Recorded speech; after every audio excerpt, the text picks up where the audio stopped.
12장 보겠습니다.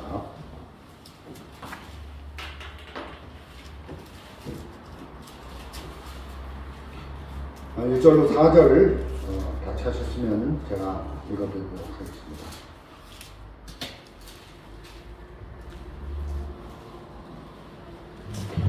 예, 읽겠습니다. 여호와께서 아브라함에게 이르시되 너는 너의 본토 친척 아비집을 떠나 내가 내게 지시할 땅으로 가라. 내가 너로 큰 민족을 이루고 내게 복을 주어 내 이름을 창대케 하리니 너는 복의 근원이 될지라. 너를 축복하는 자에게 내가 복을 내리고 너를 저주하는 자에게 내가 저주하리니 땅의 모든 족속이 너를 인하여 복을 얻을 것이니라 하신지라. 이에 아브라함이 여호와의 말씀을 쫓아갔고 롯도 그와 함께 갔으며 아브라함이 하란을 떠날 때에 그 나이 75세였더라. 조금 띄어서요. 8절도 한번 읽어보겠습니다. 거기서 베델 동편 산으로 옮겨 장막을 치니 서는 베델이요 동은 아니라. 그가 그곳에서 여호와를 위하여 단을 쌓고 여호와 이름을 부르더니. 좀 띄어서요.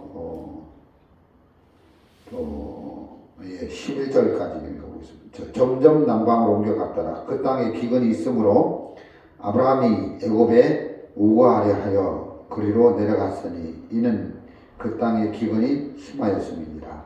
그가 애굽에 가까이 이를 때 그 안에 살에 들어 말하되 나에게 그대는 아름다운 여인이라. 애굽 사람이 그대를 볼 때에 이르기를 이는 그의 아내라 하고 나는 주요 그대는 살리리니 온건대 그대는 나에는 하지 하라. 그리하면 내가 그대로 인하여 안전하고 내 목숨을 그대로 인하여 보존하겠노라 하니라.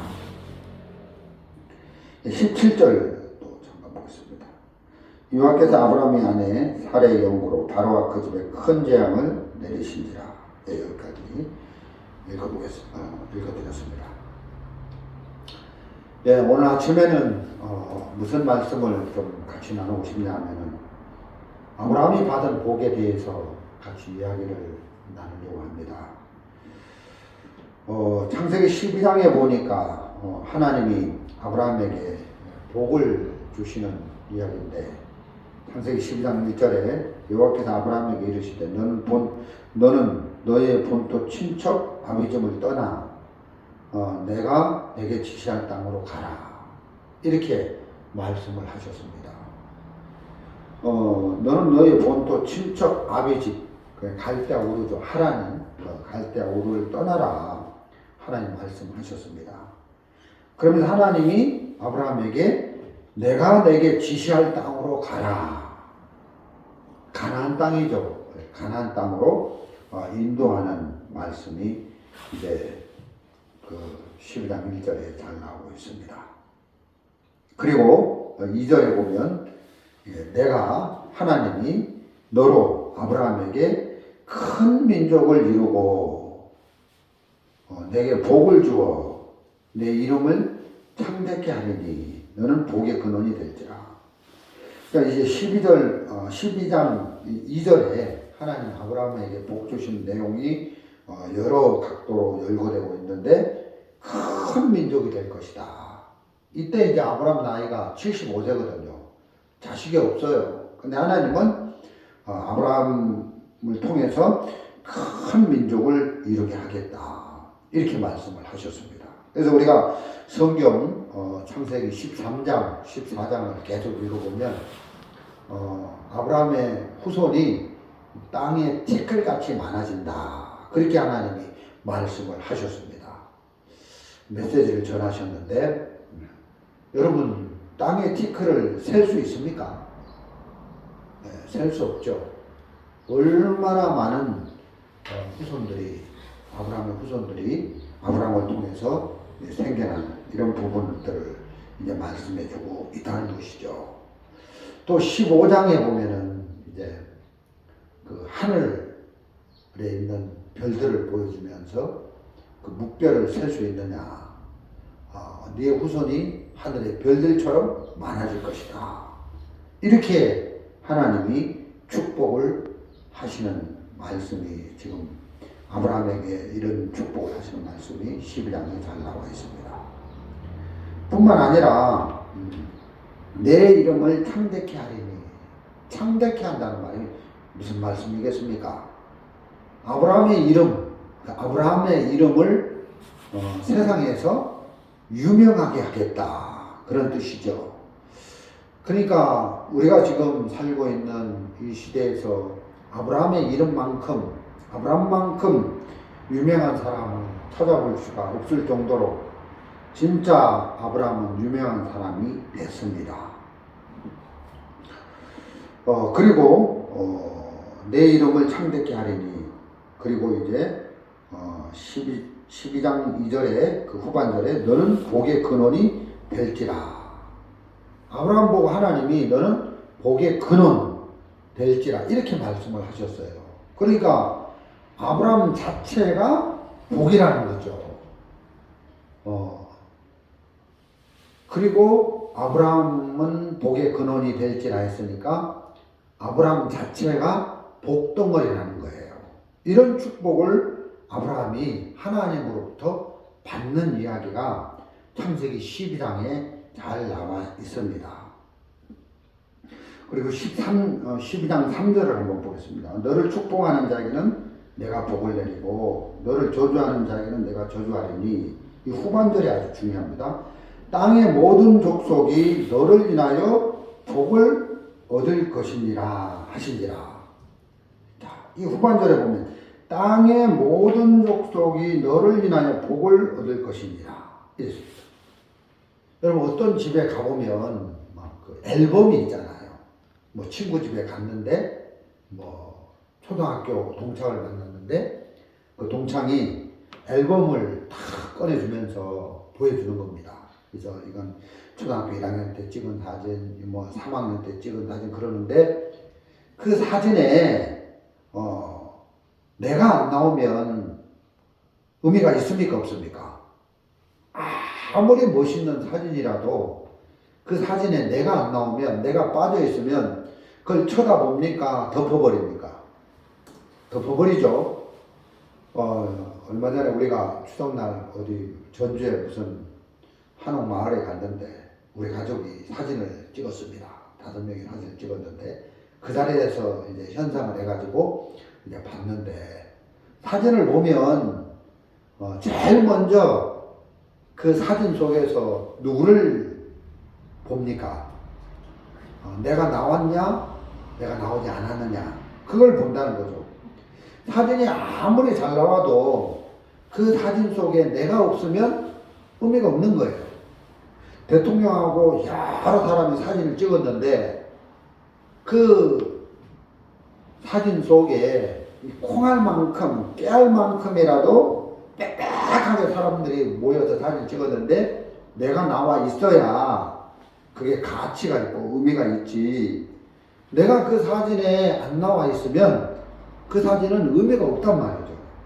그럼 우리가 이 성경을 읽을 때 성경책이 앨범이라고 생각을 해봐요.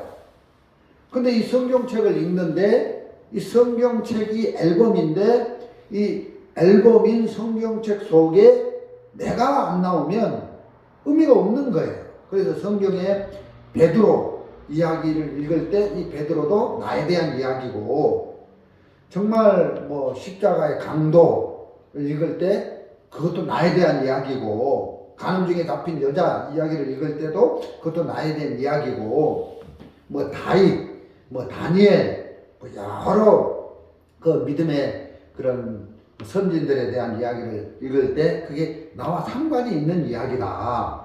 오늘 창세기 12장에 아브라함이 복을 받는 이야기인데 아브라함만 복을 받고 나는 복을 못 받고 아브라함의 이야기로만 창세기 12장을 읽으면 우리 이거 덮어보라 나하고 상관이 없으면 의미가 없다는 거죠.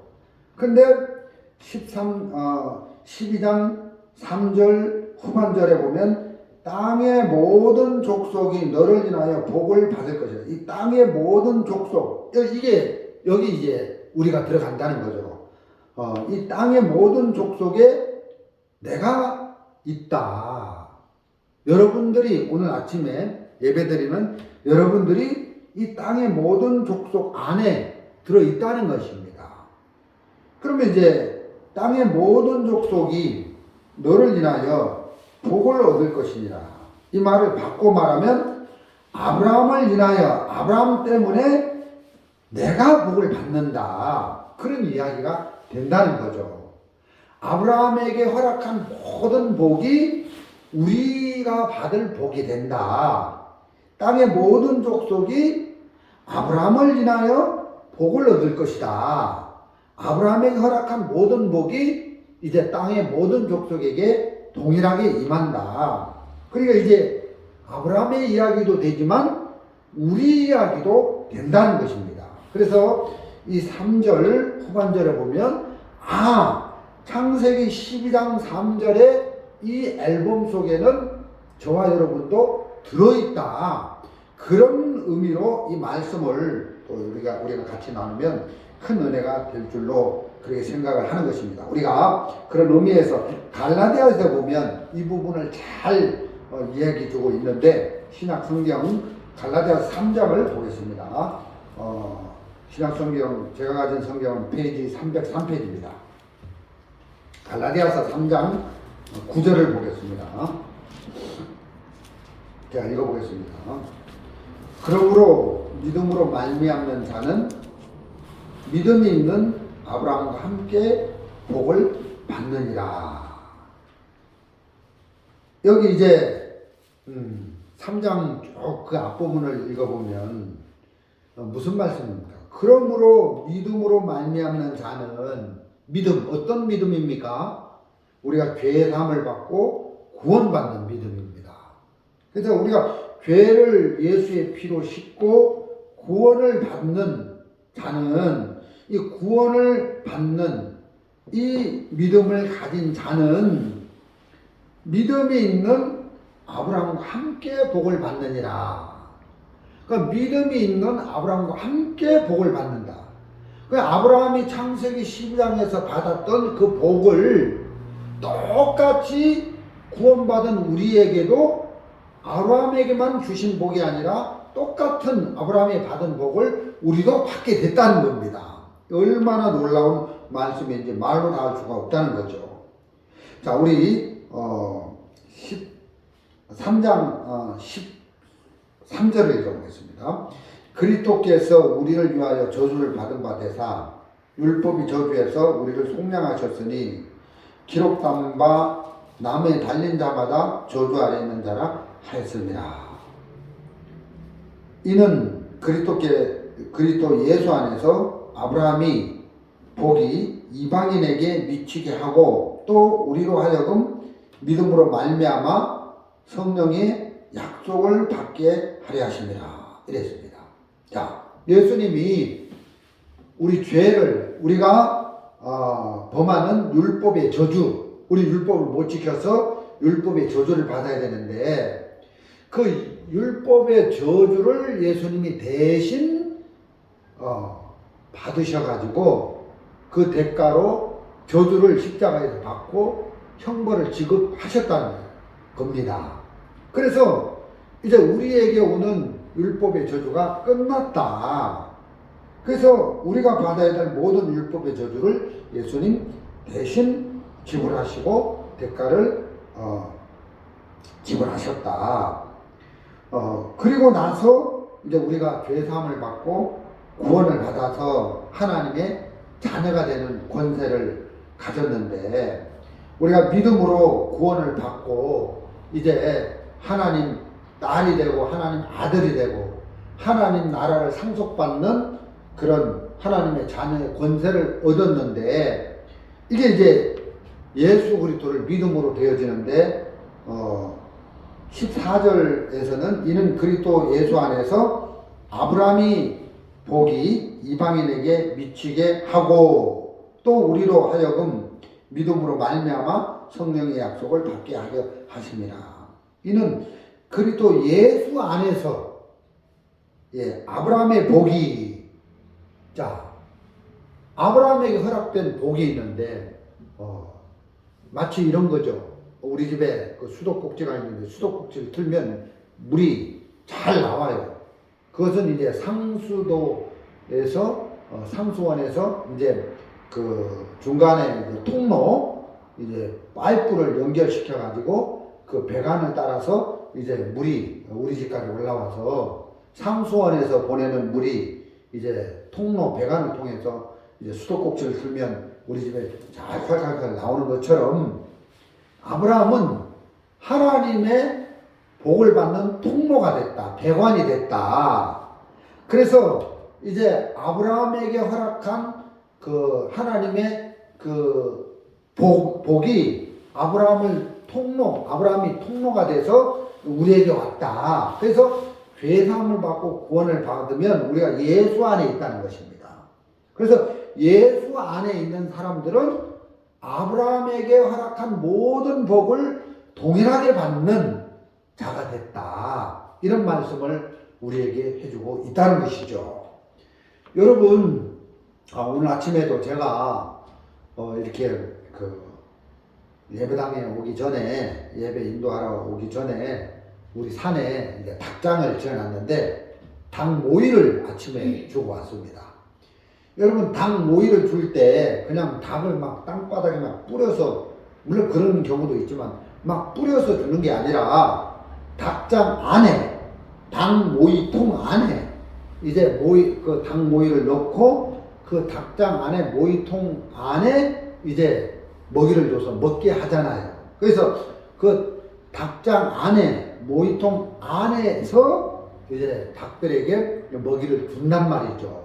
마찬가지로 하나님이 우리에게 아브라함에게 내렸던 그 복을 우리에게 내릴 때 그냥 우리에게 복을 주시는 게 아니라 예수 안에 있을 때 예수 안에 옮겨진 사람들에게 복을 준다. 그러니까 예수 안에 복을 내리는 것이지 예수 밖에는 복이 없다는 것입니다.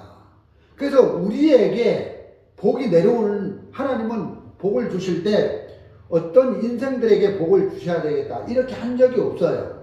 그 인생이 죄사함을 받고 구원을 받아서 예수 안에 들어올 때 그 예수 안에서 하나님이 아브라함에게 허락한 모든 복을 다 주신다. 그럼 창세기 12장에서 하나님이 아브라함을 갈대우르에서 이렇게 불러내서 하나님이 지시하는 그 가나안 땅으로 이끌었는데 아브라함을 복의 근원, 복 덩어리라고 하셨는데, 그럼 우리도 똑같다. 어느 날 하나님이 우리를 이끌어서 우리를 인도해서 복음을 듣게 해서 이제 구원을 받고 이제 죄사함을 받아서 구원을 받았으니까 이제 예수 안에 하나님 우리를 두셨는데, 그러면 똑같이 아브라함에게 허락된 복이 우리에게도 동일하게 똑같은 복을 받는 복덩어리로 우리를 삼으셨다. 이런 말씀을 들을 때 참 너무너무 감사한 거죠. 그래서 이제 아브라함을 축복하는 자를 축복하고 하나님이 이제 아브라함을 저주하는 자를 하나님께서 저주하시겠다 이렇게 말씀하시는 거예요. 그래서 이제 구원받고 예수 안에 있는 우리에게는 어떤 저주도 오지 않습니다. 누가 우리를 저주한다고 해서 그 저주가 우리에게 올 수 없는 것은 이미 저주가, 하나님은 우리 저주를 예수 안에서 사그러들어 끝내놨기 때문에 누가 우리를 저주한다고 해서 그 저주가 우리를 해칠 수가 없다는 거죠. 자, 그래서 로마서에도 보면 표면적 유대인이 유대인이 아니라 이면적 유대인이 유대인이다 이런 말씀이 있습니다. 자, 이게 무슨 말입니까? 아브라함의 혈육으로 된 유대인들, 그 유대인이 진짜 유대인이 아니라 이렇게 영적으로 이렇게 죄를 씻음받고 구원을 받고 예수 안에 들어온 이런 이면적, 그러니까 신령한 영적인 자녀들이 진짜 아브라함의 자녀들이다. 하나님은 우리에게 이렇게 말씀하고 있습니다. 여러분, 우리가 구약 성경이나 창세기를 읽어보면 실질적인 그 표면적 그 혈통으로 아브라함의 자손이 된 그 유대인들이 있지 않습니까? 근데 그 유대인들이 이제 창세기 또 구약 성경에 보면 하나님이 그 유대인들을 보호하시고 인도하셔서 그들이 복을 받는 걸 볼 수 있습니다. 그러나 이 신약 시대에는 죄를 씻음받고 구원받고 예수 안에 들어온 이 사람들이 진짜 이면적 으로 보는 이제 신령한 영적 유대인인데, 아브라함의 자손들인데, 하나님이 구약 시대 표면적 유대인들을, 아브라함의 자손인 유대인들을 이끌고 복을 줬던 것처럼 신약 시대에 이제 이면적 영적인 아브라함의 아들 딸들이 된 우리를, 자손이 된 우리를 하나님이 복주시고 축복해 주신다. 똑같이 그렇게 은혜를 베풀어 주신다. 그런 말씀을 우리가 좀 여기서 깊이 생각해 볼 수가 있다는 것입니다. 그리고 우리가 창세기 12장을 한번 보겠습니다. 이 창세기 12장에 보면 이렇게 그 아브라함이 이제 하나님의 말씀을 듣고 이제 순종하고 갈대우루 본토 친척집 아비집을 떠나서 이제 가나안 땅으로 하나님이 주시는 말씀을 따라 갔고, 이렇게 아브라함이 순종했다, 이렇게 순종하고 그 말씀을 따라가고 이런 부분이 많이 보여지는데 성경에서는 그게 아니고 하나님이 아브라함을 이끌었다, 하나님이 아브라함을 인도했다. 우리 여호수아 24장 2절을 보겠습니다. 구약성경 356편입니다. 여호수아 24장 2절 3절을 한번 읽어보겠습니다. 여호수아가 모든 백성에게 이르되 이스라엘 하나님 여호와의 말씀에 옛적에 너희 조상들 곧 아브라함의 아비 나홀의 아비 데라가 강 저편에 거하여 다른 신들을 섬겼으나 내가 너희 조상 아브라함을 강 저편에서 이끌어내어 가나안으로 인도하여 온 땅을 두루 행하게 하고 그 씨를 번성케 하려고 그에게 이삭을 주었고. 자, 여기 보면 내가 3절에 하나님이 너희 조상 아브라함을 강저편에서 이끌어내어 가나안으로 인도하여 온 땅을 두루 행하게 하고, 이런, 그러니까 하나님이 아브라함을 이끌어냈다, 하나님이 아브라함을 인도했다, 이런 말씀들이 이제 여호수아 성경에 나온다는 거죠. 여러분, 그래서 이제 이 아브라함이 그 아버지 데라가 이제 그 갈대우르에서 우상을 섬기고 있었을 때 하나님 어느 날 이제 그 아브라함을 그 우상을 섬기는 아비 본토 친척집에서 이제 가나안 땅으로 이끌어 오는 걸 볼 수 있습니다. 인도하여 이끌어가는 걸 볼 수가 있다는 것이죠. 그러니까 아브라함이 그 하나님의 말씀에 순종해서 갈대우르를 떠나서 하나님이 지시한 땅으로 갔다. 창세기 12장에는 이렇게 표현이 있고 하나님이 인도한다는 이런 표현이 없는데, 여호수아 24장 2절 3절에는 아브라함이 순종한 게 아니라, 아브라함이 하나님의 명령을 쫓아간 게 아니라 하나님이 아브라함을 이끌어 인도해서 가나안 땅으로 가게 했다. 우상을 섬기는 갈대우르에서 하란에서 이끌었다, 이렇게 말씀을 하고 있다는 것이죠. 그래서 그런 측면에서 볼 때 우리도 그렇다는 거예요. 우리가 어느 날 하나님의 말씀, 복음의 말씀을 듣고 그걸 받아들여서 구원했다, 내가 복음을 듣고 그걸 받아들여서 구원받았다. 우리 이렇게 말을 할 수도 있겠지만 그게 아니라 하나님이 우리를 부르셨다. 하나님이 우리를 이끌어 주셨다. 인도해 주셨다. 그래서 이 복음을 들을 수 있도록 하셨고 믿을 수 있도록 하셨다.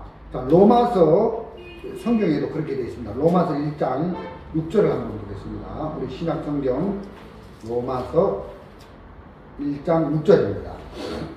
자, 1장 6절에 너희도 그들 중에 있어 예수 그리스도의 것으로 부르심을 입은 자니라.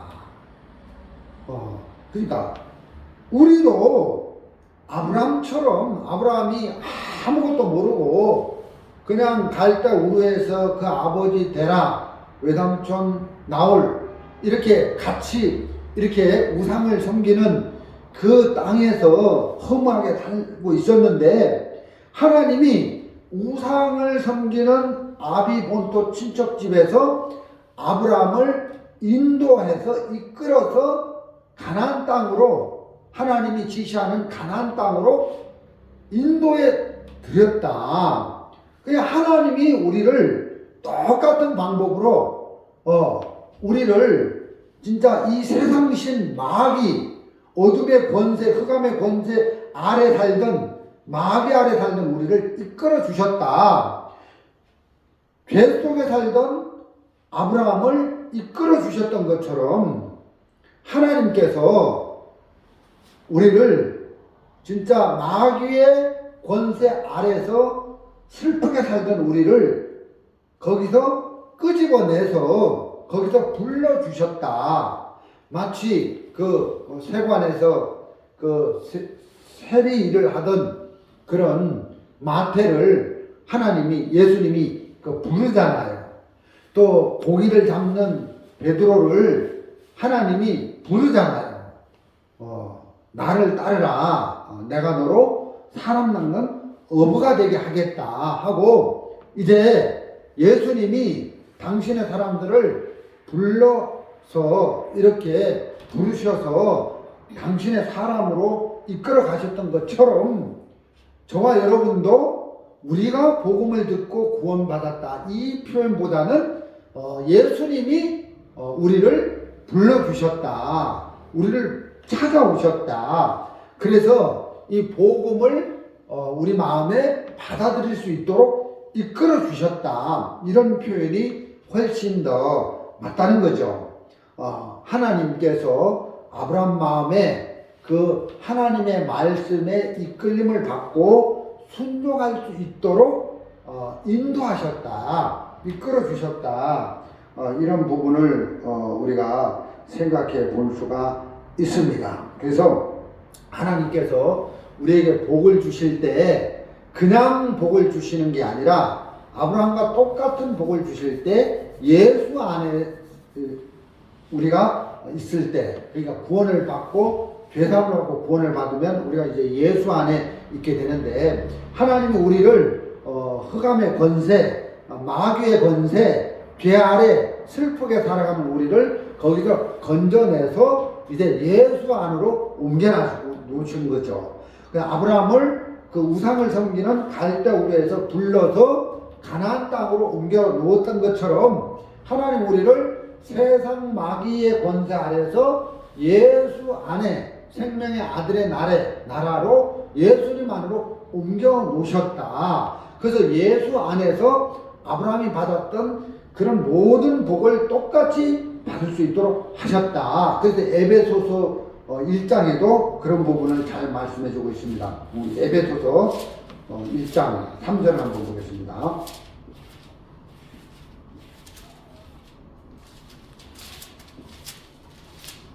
예, 제가 가진 성경은 신약성경 309페이지입니다. 에베소서 1장 3절을 한번 보겠습니다. 예, 에베소서 1장 3절 찬송하리로다 하나님 곧 우리 주 예수 그리스도의 아버지께서 그리스도 안에서 하늘에 속한 모든 신령한 복으로 우리에게 복 주시되. 자, 하늘에 속한 모든 신령한 복을 우리에게 복 주시되 아브라함에게 너는 복의 근원이 될지라고 하나님이 가진 모든 복을 아브라함에게 쏟아 부었는데 신약에 와서는 예수 안에서 아브라함에게 쏟아 부었던 복을 똑같이 우리에게도 쏟아 부으신다. 단 조건이 그리스도 안에서 주 예수 그리스도의 아버지께서 그리스도 안에서 우리가 그리스도 안에 있을 때 이런 복을 받게 해 주셨다는 것입니다. 그래서 복을 받는 장소가 예수님 안이다. 그래서 하나님이 우리를 불러 주셔서 이제 복음을 듣게 하셨고 하나님 우리를 이끌어 주셔서 그 복음을 듣고 죄를 씻고 구원을 받게 하셔서 우리를 마귀의 권세 안에서 건져서 예수님 안으로 옮겨주셨다. 그래서 이 예수 안에 우리가 있을 때 하늘의 모든 속한 복을 이렇게 받게 됐다. 그런 말씀을 우리에게 전해주고 있다는 것입니다. 그래서 이 성경을 볼 때 하나님 앞에 참 감사한 마음이 막 속에서 일어난다는 것이죠. 우리 창세기 12장 17절을 한번 보겠습니다.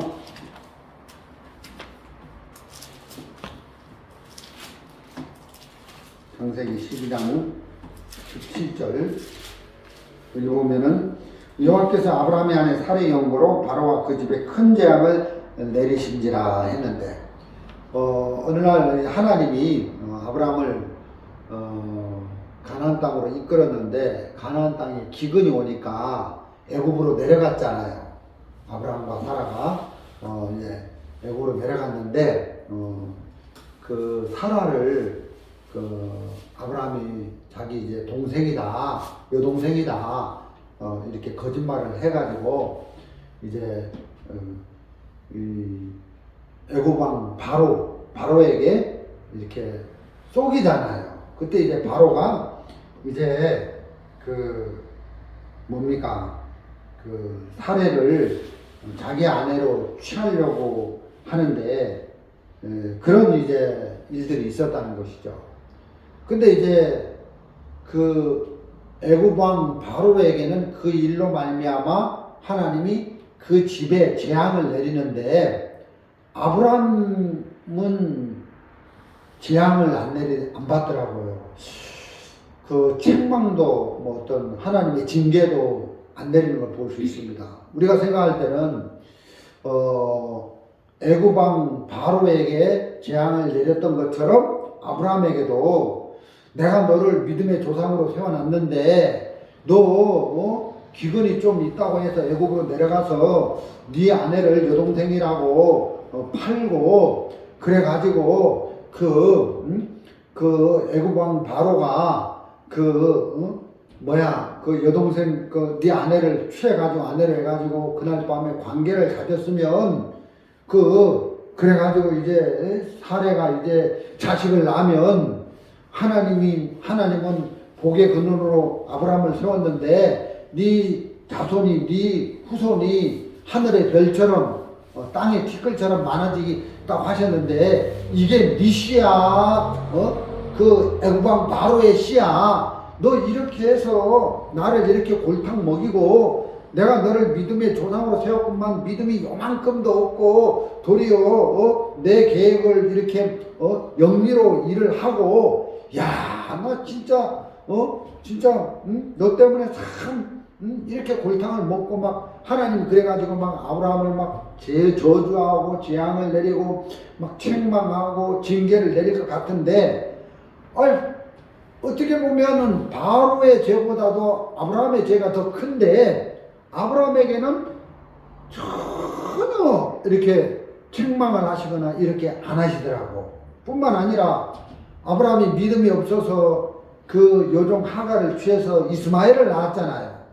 내가 너를 믿음의 조상으로 불렀는데 하나님을 믿는 믿음이 없어가지고 이스마엘을 낳아? 그래가지고 막 하나님이 징계도 하시고 책망도 하실 것 같은데 전혀 그러지 않더라고요. 하나님이 아브라함을 믿음의 조상으로 불렀기 때문에 하나님이 그를 믿음의 사람으로 만들어 가시기 위하여 인도하시는 거예요. 그래서 하나님이 그를 부르신 거예요. 죄 가운데 우상을 섬기는 그 아비 집에서 그를 불러주셔서 그 하나님이 아브라함의 주인이 되셨을 뿐만 아니라 보호자가 되시고 구원자가 되시고 인도자가 되셔서 그를 이끌어 가시고 보호해 가신다는 것이죠. 아브라함은 믿음이 없어도 문제 안 되는 것이 하나님이 믿음이 없는 아브라함의 모습을 들춰내고 정말 형편없는 아브라함의 모습을 들춰내고 허물 많은 부끄러운 아브라함의 모습을 들춰내서 그걸 보게 하셔서 하나님이 아브라함으로 하여금 하나님 앞에 돌이킬 수 있는 마음을 주시고 이제 약속의 말씀을 믿는 믿음의 사람으로 하나님이 아브라함을 이렇게 한 부분 한 부분 이끌어가는 모습을 우리는 성경에서 볼 수가 있다는 것입니다. 그러면 아브라함만 이렇게 하나님이 이끌어 가시는 게 아니라 우리도 똑같다는 것입니다. 우리가 죄사함 받고 구원을 받고 예수 안에 있고 그 예수님이 우리의 주인이 되시고 구원자가 되시고 보호자가 되시고 왕이 되셨는데 이제는 그 우리를 구원하신 주인 되신 예수님이 믿음 없는 나를 아시고 어떤 때는 부끄럽게도 하시고 어떤 때는 형편없는 내 그 연약한 모습 또 육신의 성품에 이끌리는 이런 것들을 보게 하셔서 얼마나 우리가 잘못된 인간인지 약한 인간인지를 깨닫게 하셔서 이제 돌이키게 하시고 말씀을 따라서 사는 인생으로 우리를 바꾸어 가시는 우리를 인도하시고 보호하시고 또 은혜를 베풀어 주시는 이런 삶으로 우리를 이끌어 가고 계신다. 그 하나님이 우리에게 계신다. 이런 부분을 생각하면 참 감사하다는 거죠. 또 8절에 잠깐 보겠습니다. 8절.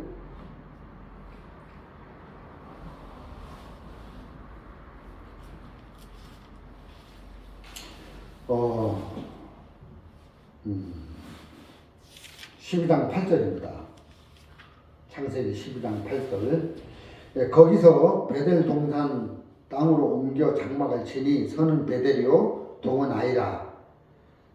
그가 그곳에서 여호와를 위하여 단을 쌓고 여호와 이름을 부르더라. 자, 이 12장 8절에는 하나님이 아브라함을 이끌어 본토 친척 아비 집을 떠나 하나님이 지시하는 땅으로 이끌어 두셨는데 그 땅이 가나안인데 가나안 어디에 살았는지 여기 이제 8절에 잘 나와 있습니다. 거기서 베델 동편산으로 옮겨 장막을 치니 서는 베델이요 동은 아이라 했는데 여러분 베델이 있습니다. 베델 물론 가나안 땅이 있죠. 베델이 있고 이제 아이가 있는데 이제 그 베델과 아이라는 성 중간에 이제 장막을 쳐서 거했다는 것입니다. 그래서 이제 베델 동편산으로 옮겨 장막을 치니 그냥 베델 동편산 옮겨 장막을 치니 서는 베델이요 동은 아이라. 그러니까 베델에서 동편으로 갔으니까 아이와 아이 쪽에 베델 동편 쪽에는 아이가 있고 베델 서편 이제 그 아이에서 서편 쪽에는 베델이 있는데 그러니까 이제 베델과 아이 그 사이에 장막을 쳤다는 거죠. 그러니까 이제 서쪽과 동쪽 그 사이에 장막을 쳤다는 거예요. 자, 여기서 이제 의미하는 바가 많은데 이 서쪽에 베델이 있는데 이 베델이라는 뜻은 하나님의 집, 소망이 있는 곳 그런 곳이잖아요. 그런 뜻이잖아요. 그리고 이 아이 이제 베델이 서쪽에 있고 이제 아이는 동쪽에 있는데 이 아이성은 그 뜻이 폐허, 절망스러운 곳 이런 뜻이에요. 아주 이제 그 상반적인 그런 뜻이 있는데 근데 이제 이 아브라함이 이제 베델 서편에 있는 그 그 하나님의 집, 소망이 있는 그쪽에 장막을 친 게 아니라 그 폐허, 절망스러운 곳, 그 아이 쪽으로, 그 베델 하나님의 집에서 동쪽으로 그 사이에 이제 장막을 쳤다는 거죠. 그러니까 늘 중간에 딱 있는 거예요, 아브라함이. 그래서, 이렇게 아브라함이 이제 중간에서 양쪽을 다 바라보고 있는 거죠. 그래서 이제 우리 구원받은 사람이 이제 이렇게 이렇게 하나님의 집, 소망이 있는 곳과 또 절망, 폐허가 있는 그 세상을 바라보는 이런 중간에 이렇게 있는 경우가 참 많다. 그래서 이제 하나님의 약속을 받고 언약을 받고 이렇게 하나님이 지시한 땅으로 왔지만 이 아브라함은 이제 동쪽을 바라보면 아이 성을 바라보면 늘 이제 마음이 절망스럽고 힘들고 폐허, 공허하고 슬프고 힘이 없고 사람이 무기력해지고 그런 거예요. 근데 이제 서쪽 베델을 바라보면 그 이제 하나님의 집이 있고 그 베델은 하나님의 집인데 거기에는 이제 하나님의 언약의 말씀이 있어서 소망이 있다는 거죠. 그래서 이 아브라함이 형편을 바라보면 늘 절망스럽고 힘들고 어려운 거예요. 근데 하나님의 언약, 약속을 바라보면 막 소망스럽고 기쁘고 감사하고 막 힘이 나고 그렇다는 거죠. 마찬가지로 우리 구원받은 사람이 이제 하나님의 약속, 언약의 말씀을 바라보지 않고 세상을 바라보고 형편을 바라보고 나를 바라보면 늘 절망스럽고 두렵고 어렵고 슬프고 이렇게 마음이 공허하고 폐허하고 그렇게 된다는 것입니다. 구원을 받은 사람이 형편을 바라보면 안 된다. 구원을 받은 사람은 동쪽을 바라보면 안 된다. 동쪽을 쳐다보면 늘 절망 속에 어려움 속에 살 수밖에 없고 서쪽을 쳐다봐야 된다. 그래서 구원받은 사람이 두 가지를 볼 수 있는데 서쪽을 쳐다보느냐 동쪽을 쳐다보느냐. 아브라함이 가나안 땅에 살면서 하나님의 소망이 있는 하나님의 집이 서쪽에 베델에 있는데 베델을 쳐다보면 어떤 문제가 와도 기근이 와도 슬픔이 와도 뭐 어려움이 와도 문제가 안 돼요. 근데 서쪽이 아닌 동쪽을 쳐다보면 진짜 아브라함은 모든 걸 가졌어도 폐허하고 두렵고 슬프고 절망스럽고 그렇게 살아갈 수밖에 없다는 것이죠. 그래서 구원받은 우리가 어디를 쳐다보고 살아야 되냐? 형편을 쳐다볼 것이냐? 하나님의 약속의 말씀을 쳐다볼 것이냐? 이게 중요하다. 이런 마음이 드는 겁니다. 여러분 그 바울도 고린도후서 4장에 보면 사방으로 우겨쌈을 당했으나 그것이 마음에 쌓이지 아니하고 했습니다. 진짜 바울이 신앙생활을 하면서 형편은 정말 어렵고 힘들었다는 거죠.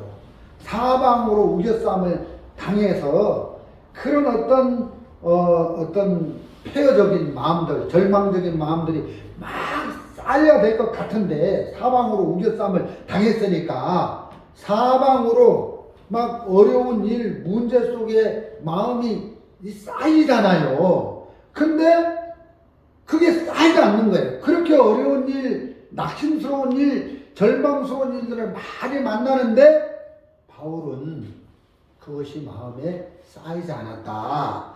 그 이유는 바울은 말씀을 쳐다봤다. 형편을 쳐다보는 게 아니라 언약의 약속의 말씀을 쳐다봤다. 그러니까 어떤 문제가 와도 그게 문제가 되지 않더라는 거예요. 구원받은 성도들이 가끔씩 목사님 저는 요즘 너무 어렵습니다. 너무 힘듭니다. 이거 어떻게 이 문제를 해결해야 될지 모르겠습니다. 하고 상담을 요청하는 형제자매들이 있잖아요. 근데 대부분 그런 말을 들을 때 우리는 금방 생각을 하는데, 아, 저 사람이 지금 동쪽을 바라보고 있구나. 서쪽을 바라보면 문제가 안 되는데 동쪽을 바라보고 있으니까, 동쪽을 쳐다보고 있으니까 문제가 되는 거예요. 민수기 21장에 불뱀에 물려도 장대우에 달린 노뱀을 쳐다보면 낫잖아요. 그 예수 그리스도를 쳐다보고 말씀을 쳐다보면, 하나님을 쳐다보면 문제가 되지 않는데, 문제로 남아있는 것은 말씀을 쳐다보지 않고 형편을 쳐다보니까 아이 쪽으로 자꾸 가는 거예요. 베델 쪽으로 와야 되는데 아브라함이 아이 쪽을 향해서, 이제 베델과 아이 사이에 장막을 쳐서 동쪽을 향해서 가고 있으면 어렵다는 거죠. 구원받은 사람이 하나님의 약속 언약의 말씀 쪽을 쳐다보고 그쪽으로 와야 되는데 자꾸 세상으로, 형편으로, 나를 믿는 믿음 쪽으로 가면 우리는 어렵다, 힘들다, 그렇게 말을 할 수밖에 없다는 것이죠. 그래서 구원받은 사람이 포커스, 방향을 어디를 설정하고 살아야 될 것이냐, 표적을 세상을 향하고 형편을 바라봐야 될 것이냐, 말씀 쪽으로 마음을 옮겨야 될 것이냐, 이런 부분을 생각해 볼 필요가 있다는 것입니다. 여러분, 예수님이, 우리가 복음서를 보면 예수님이 5,000명에게 이제 5,000명에게 이제 먹이잖아요. 자기를 따랐던 무리들을 이렇게 떡을 나눠주고 이렇게 다 이제 양식을 주고, 이제 그 일을 마치고 난 다음에 제자들에게 예수님 말씀을 하십니다. 저쪽 편으로 건너가라. 그래서 이제 배를 타고 저쪽으로 건너가게 하고, 예수님은 이제 산으로 올라가서 기도를 하고 계시는데, 그 예수님의 말씀대로 배를 타고 강을 건너가서 저편으로 건너가고 있는데 갑자기 풍랑이 오는 거예요. 여러분 생각해 보십시오. 예수님의 말씀, 예수님이 지시한 말씀을 받고 예수님의 인도를 받고 가는데 어려움이 있으면 됩니까? 안 됩니까? 안 되잖아요. 근데 막 문제가 오는 거예요. 그런데 예수님이 기도하시다가 그 제자들이 타고 가는 그 배에 그 풍랑이 막 일어나는 걸 보시고 예수님이 물 위를 걸어가시잖아요. 풍랑아 잠잠하라 하고 풍랑을 멈추잖아요. 그때 제자들은 뭘 깨달았느냐 하면, 아, 우리 예수님이 진짜 풍랑을 잠잠하게 하시는 분이로구나. 저분은 바다 위도 걸어가시는 분이로구나. 우리가 믿는 예수님이 진짜로구나. 우리가 믿는 예수님이 우리에게 은혜를 베풀어 주시는구나. 그래서 그 예수님이 예수님으로 나타나기 위해서 어떤 때는 예수님의 이끌림을 받고 예수님이 지시한 대로 바다를 건너서 저편으로 건너가는 중에도 어려움도 올 수 있고 문제도 올 수 있다는 거죠. 문제도 올 수 있다는 거죠. 여러분, 그 이스라엘 백성들이 애굽에서 출애굽해서 광야에서 40년을 사는데 그 이스라엘 백성들이 거했던 그 가운데는 항상 성막이 있었어요. 그 성막이 있었는데 그 성막에는 불기둥과 구름기둥이 있어서 이제 불기둥, 구름기둥의 인도를 따라서 가는 거예요. 그래서 불기둥이 앞서서 쭉 가면 이스라엘 백성이 장막을 옮기고 거기 이제 장막을 치고, 이제 불기둥이 멈추면 이제 이스라엘 백성들도 거기서 이제 멈춰서 장막을 치고, 그래서 불기둥과 구름기둥으로 역사하시는 하나님의 인도를 따라서 이동도 하고 거기에 이제 머물면서 지정장소로 정해서 하나님이 정해주신 지정장소다. 우리는 여기 머물러야 된다 하고 머물렀단 말이에요. 그러면 하나님의 인도를 따라서 불기둥과 기름기둥의 인도를 따라서 어느 장소에 머물렀는데 그럼 하나님이 인도한 그 장소에 물이 없으면 안 되잖아요. 하나님이 지정한 장소니까 물이 있어야 되는 거예요. 물이 콸콸콸 나와야 되는데 어느 날 하나님이 지정해 주신 그 장소에 이스라엘 백성들이 장막을 치고 있는데 물이 없는 거라 마라의 쓴물을 만났잖아요. 또 물이 있는데 써서 먹을 수 없는 거예요. 하나님 분명히 인도를 따랐고 하나님이 지시한 대로 갔는데도 이렇게 어려움이 있더라는 거죠. 이렇게 문제가 있더라는 거죠. 그것은 이스라엘 백성들이 뭘 잘못했거나 무슨 죄를 범했기 때문에가 아니라 하나님이 하나님인 것을 나타내려고 하나님이 마라의 쓴물에 바꾸어서 마라의 쓴물을 단물로 나무가지를 집어넣었더니 쓴물이 단물이 되잖아요. 그래서 이스라엘 백성들이 믿는 하나님이 전능자다. 하나님은 모든 것을 손으로 바꿀 수 있는 분이다. 능력자다. 그래서 그 하나님만 바라보면 그 하나님만 쳐다보면 어떤 문제도 다 해결이 된다. 이런 것들을 가르쳐 주려고 하나님은 하나님의 인도를 따라가면서 사는 삶 속에도 생각지 못한 어려움을 만나게 하신다는 거예요. 창세기 12장에서 아브라함이 하나님의 지시를 따라서 가나안 땅까지 왔는데 가나안 땅에 기근이 든 거예요. 왜 하나님이 젖과 꿀이 흐르는 가나안 땅, 하나님이 지시하는 땅이면 젖과 꿀이 흐르는 좋은 에덴 동산 같은 그런 땅인데 그런 땅이 왔는데 기근이 들지? 근데 하나님은 기근이 들게 할 수 있다는 겁니다. 그 이스라엘 백성들을 그렇게 하나님이 지정한 장소에 가도 이제 마실 물이 없는 경우도 있고 예수님이 지시를 따라서 저편으로 건너가기 위해 배를 타고 가는데도 풍랑이 올 수 있는데 그런 일들을 하나님이 허락하시는 것은 우리가 그 신명기 8장 16절을 보면 잘 나와 있습니다. 신명기 구약성경 275페이지입니다. 제가 가진 성경은 구약성경 275페이지 신명기 8장 16절입니다. 한번 읽어드리겠습니다. 내 열조도 알지 못하던 만나를 광야에서 내게 먹이셨으니 이는 다 너를 낮추며 너를 시험하사 마침내 내게 복을 주려 하심이었느니라. 자, 하나님이 우리에게 구원받은 우리에게 우리 삶 속에서도 하나님이 일을 하셔서 우리를 어렵게 할 때도 있고 힘들게 할 때도 있고 이렇게 하시는데 그 이유는 너를 낮추며 너를 시험하사 마침내 하나님이 우리에게 복을 주시려고 마침내 복을 주시려고 어려움도 주시고 문제도 주시고 시련도 주신다는 것입니다. 그래서 우리가 한번 생각해 보십시오. 구원을 받았는데 우리가 만사 형통할 때 뭐 이 일도 잘 되고 저 일도 잘 되고 모든 것이 만사가 형통하는 거예요. 그러면 하나님을 향해서 무릎이 잘 꿇어집니까?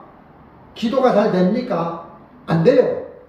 근데 만사 형통할 때 하나님 앞에 무릎을 꿇고 기도되어지는 게 아니라 도리어 뭐 병이 걸리거나 몸이 아프거나 그러면 마음이 푹 꺼져서 하나님 앞에 무릎이 꿇어지고 기도가 된단 말이에요. 자식들이 막 속을 막 새기거나 누가 뭐 사고가 나거나 이런 안 좋은 일들이 일어날 때 하나님을 찾게 되고 무릎을 꿇게 되고 하나님을 간절히 구하게 되고 그렇지 모든 것이 형통하게 만사가 잘 풀릴 때는 다 마음이 태만해져 가지고 하나님을 잘 안 찾는단 말이에요. 그래서 하나님이 우리에게 우리가 원튼 원치 않든 이런 문제도 주시고 어려움도 주셔서 우리 마음을 심히 낮추어 가지고 하나님을 찾도록 하나님을 구하도록 해서 마침내 하나님이 우리에게 복을 주시려고 하신다. 가나안 땅에 기근이 들고 하나님이 지시를 따라간 그 곳에서 어려움을 당했는데 이게 재앙이 아니라 결국 하나님께서 아브라함에게 복을 주시려고 그렇게 하신 것이다.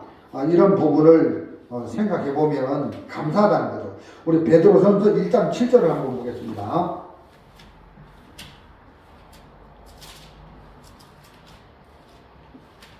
베드로전서 1장 7절입니다. 제가 가진 성경은 신약성경 377페이지입니다.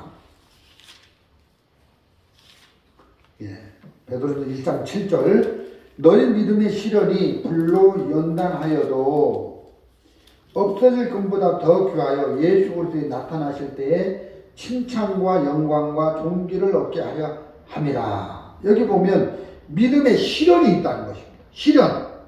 구원받은 사람에게는 시련이 있다는 거예요. 어떤 환난, 인내, 우리가 감당할 수 없는 그런 시험, 또 어려움, 문제, 우리가 원치 않는 이런 막 재앙, 같지 않는 재앙, 막 사고, 이런 것들이 있다는 거예요. 우리는 그런 거 싫어하는데, 하나님이 우리에게 시련의 불로, 연단하여도 없어질 금보다 더 귀하여.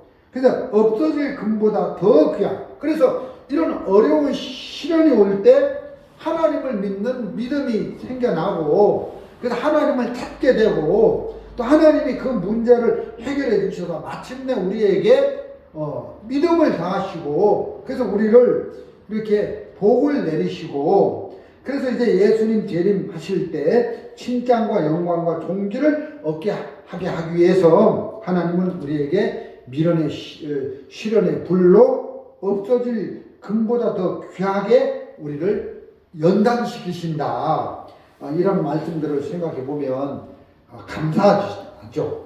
우리가 구원받고 만사 형통되고 정말 시련도 없고 인내할 어려움도 없고 문제도 없으면 우리가 하나님 앞에 무릎도 안 꿇어지고 기도도 안 되고 하나님의 역사도 우리가 만나볼 수 없는데, 하나님은 이스라엘 백성들을 또 아브라함을 또 가끔씩 이렇게 연단시키기 위해서 또 시련의 불로 그를 이끌어서 마침내 하나님이 주시는 복을 얻게 하기 위해서 이렇게 이끌었던 것처럼 구원받은 저와 여러분도 주님이 이렇게 인도해 주신다. 이런 말씀들을 생각하니까 너무 감사하고, 그래서 정말 우리가 형편을 바라보지 말고 이렇게 베델과 아이 사이에 가면서 우리가 그 아이를 바라보면, 아이성을 바라보면 절망뿐인데 이 서쪽에